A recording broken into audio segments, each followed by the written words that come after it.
Dee is retiring, so to celebrate, I'm taking our parents to Germany starting today. I'm borrowing your platinum card for the trip and plan to live it up on your credit card. What a trip this will be. What are you talking about? Just what I said. No, I don't get what you mean by just what I said. Please explain. We need to hurry. I get it. We'll go soon. Sorry, I have to move on now. I'll hear the details when I get back. Just one thing, though the credit card won't work. Huh!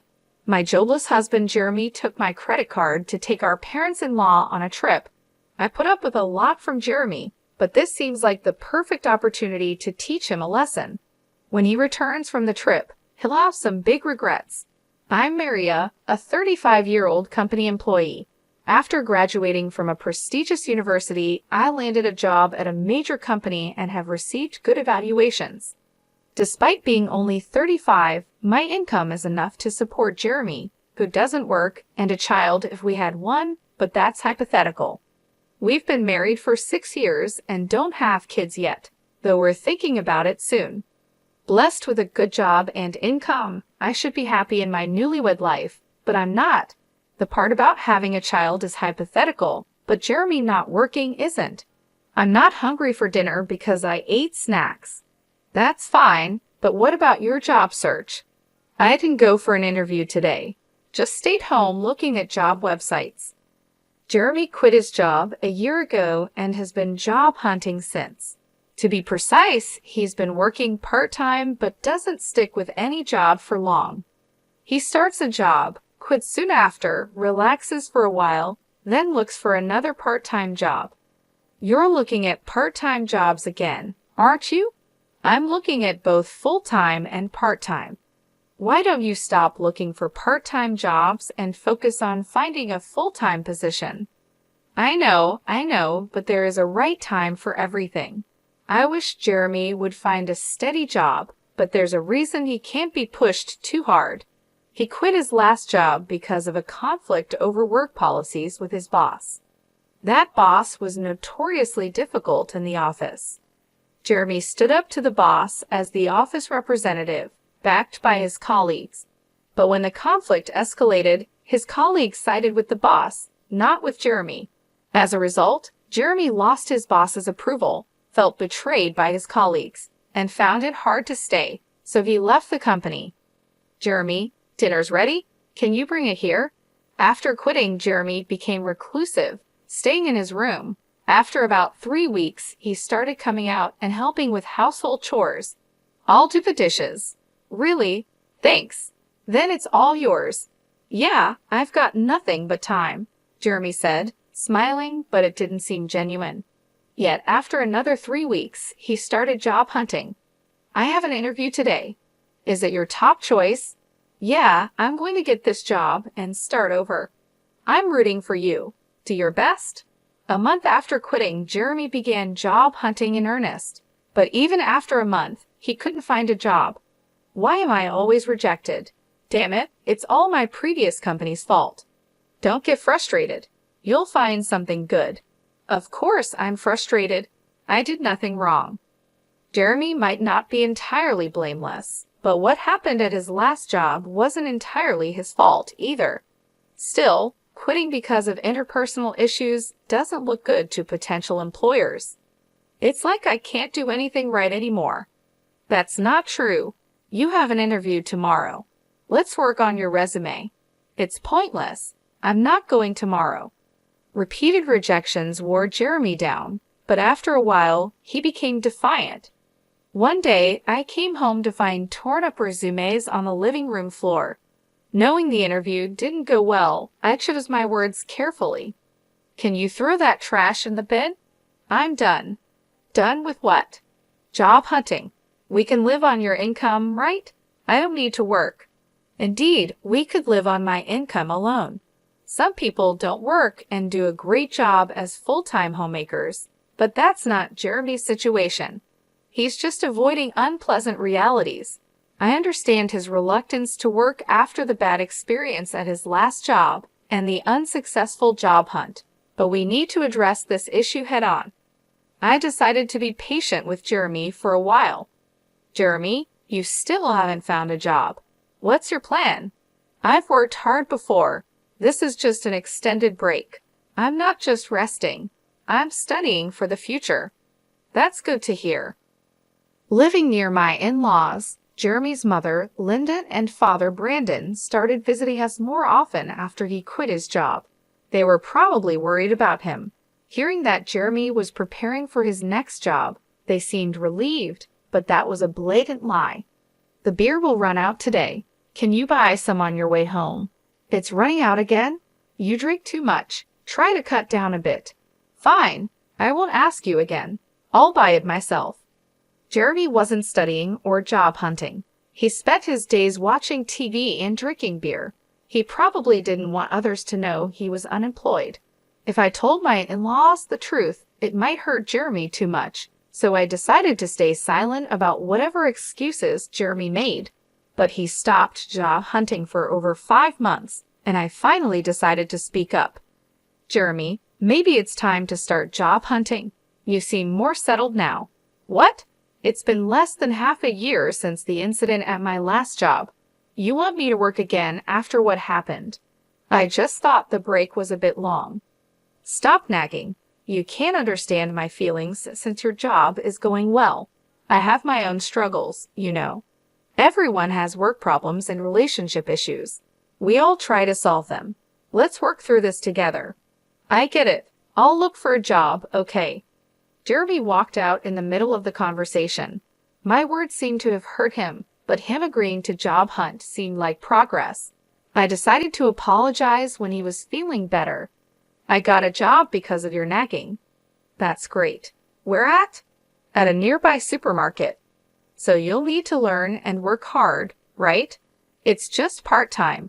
No need to work too hard. Part-time or not, even part-time is a job. Do you have a problem with that? I wanted to say something to Jeremy, but maybe a little work could be a step toward his recovery. I decided to watch and see. I'm home. Jeremy, you're back. How's the job? I quit the supermarket part-time. Why? It hasn't been that long. A college student there was being bossy, telling me to always put the vegetable boxes at the bottom in storage. It felt like harassment. That student was likely just teaching Jeremy the job. In the workplace, even a college student is a senior. Jeremy kept finding and quitting jobs, unable to stick with any. So Jeremy has been unable to keep a job for long, and it's already been a year. Jeremy, what job are you doing now? I'm working part-time at a pub. I've never worked in food and beverage before, but it's interesting, and I think I finally found my calling. Really? That's great. But isn't the income from a part-time job in a restaurant kind of low? That's fine. I'm currently apprenticing, aiming to go independent. So you plan to own your place someday? Exactly. The income's small now, but I'm working hard for my goal. Then take this. Treat yourself to something nice for once. Jeremy still put on a good show in front of his parents, but as always, it was all lies. He quit the pub job 4 days after this conversation, lying and even taking allowance from his parents. This time, I couldn't help but feel disappointed in my husband, so I decided to be firmer than before. Hey, Jeremy. Later, please. I'm at a good part in the movie. You can pause it. I grabbed the remote control from the table, paused the movie, and forced a conversation.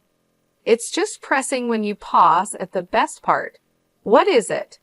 Jeremy, you're 38, right? You know that's prime working age. Don't you think about the future? Spending all day at home drinking and just watching TV. The future? There are plenty of 38-year-old not working. Many people enjoy life without a job. True, work isn't everything, but those people have something else they're dedicated to. Do you have something like that? Yeah, you're upset about me not working. I'll look for another part-time job.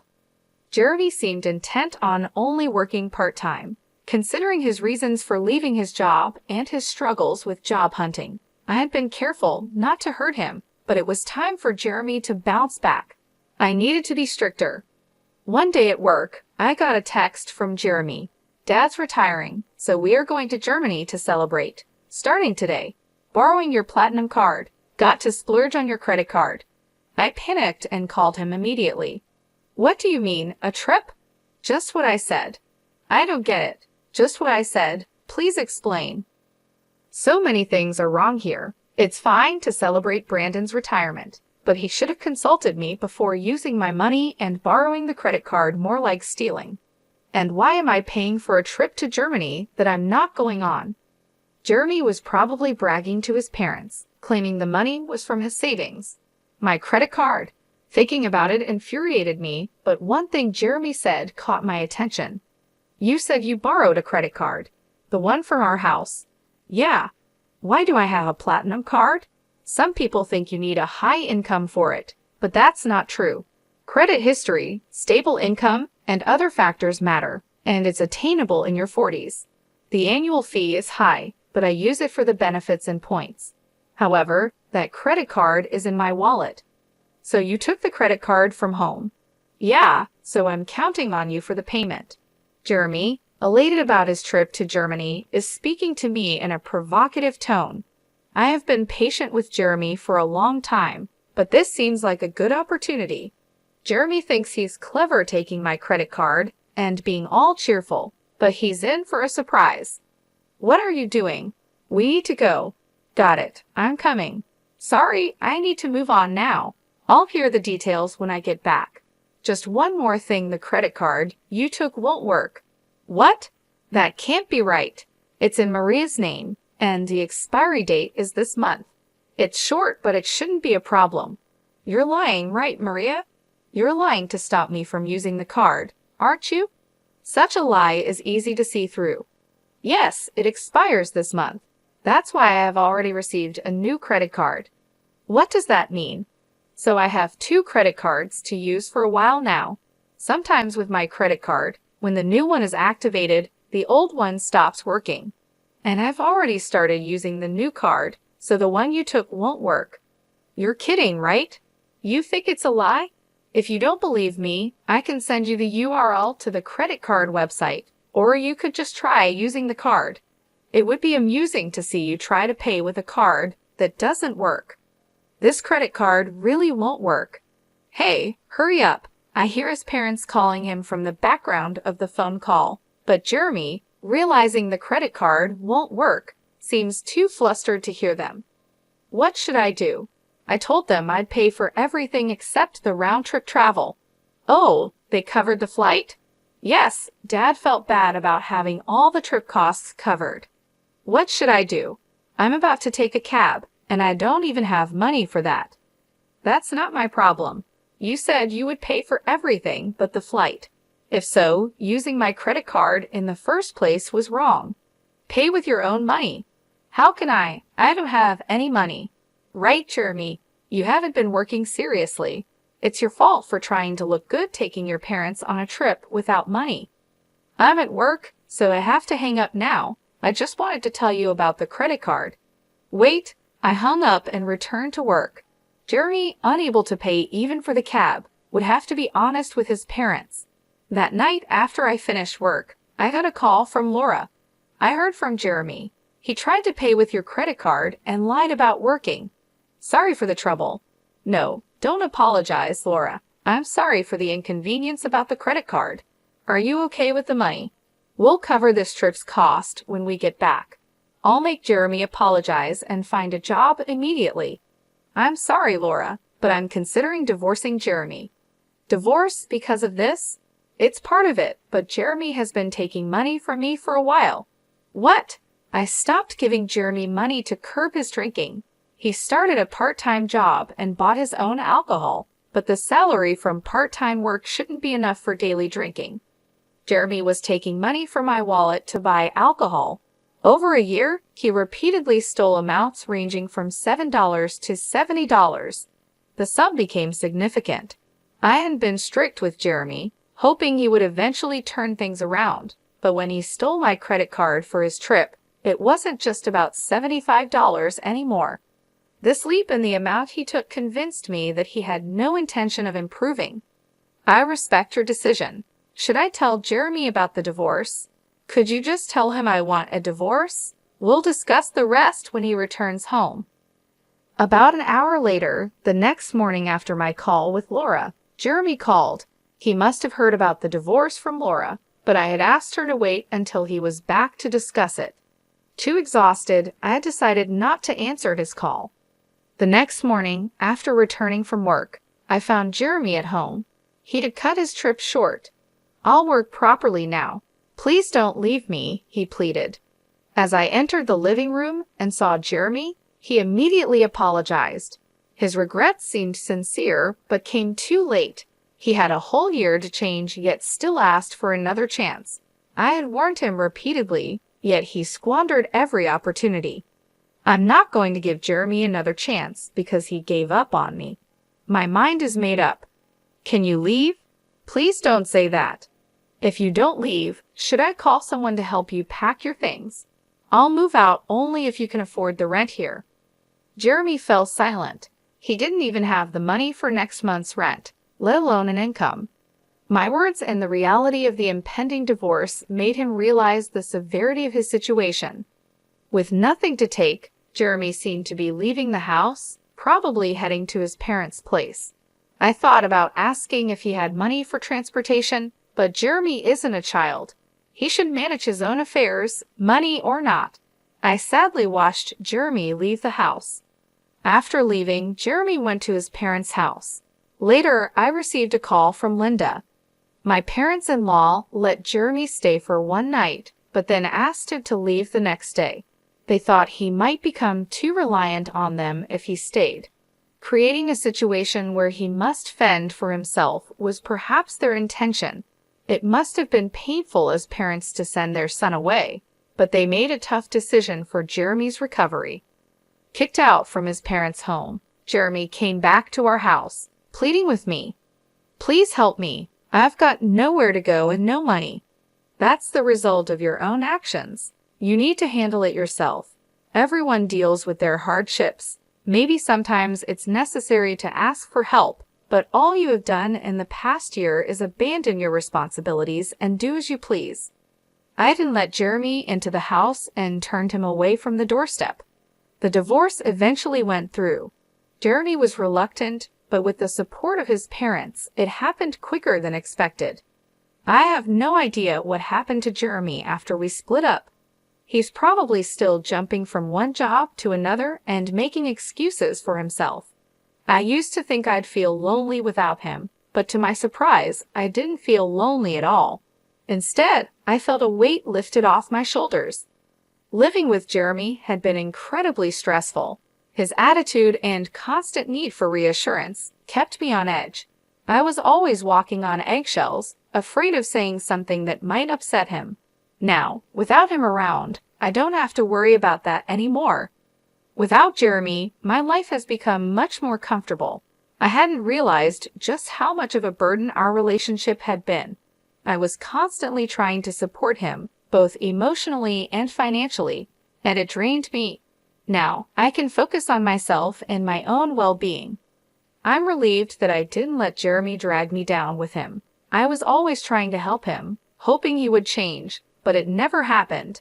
Letting go of that responsibility has been freeing. I no longer have to cater to anyone else's needs or deal with anyone else's problems. I can finally live my life on my own terms, without having to accommodate anyone else. It's a fresh start, and I'm embracing it fully. I have more time for myself, more energy to pursue my own interests, and a clearer mind to think about my future. I'm grateful for this new chapter in my life, free from the stress and worry that Jeremy brought into it.